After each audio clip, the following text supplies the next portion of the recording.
que le Québec soit plus prospère, je pense, premièrement, il faut qu'il devienne très compétitif sur la scène internationale.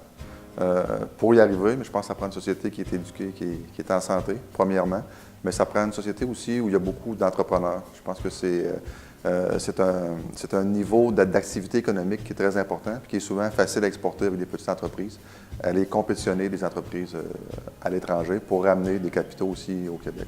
Prospérité, il y avait un côté tabou pour moi qui était un peu comme les entreprises font de l'argent, les entrepreneurs s'enrichissent sur le dos des gens ou d'un projet ou d'une ressource en particulier.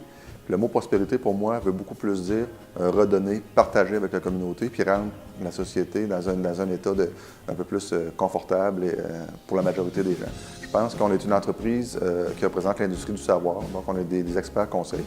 On a eu un bon succès pour atteindre une réputation qui est au niveau du Canada, au niveau canadien, au niveau des autorités, des marchés financiers.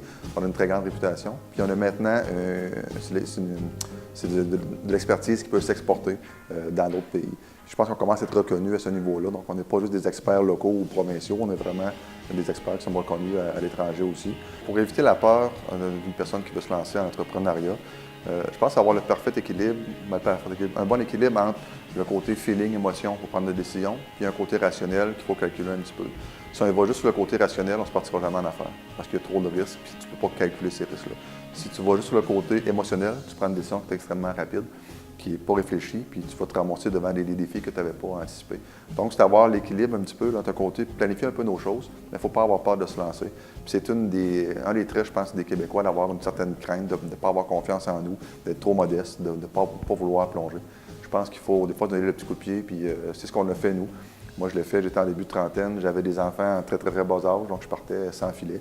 Puis ça a été une réussite, puis je ne l'ai jamais regretté. Pour en savoir plus, allez sur prospérité.québec.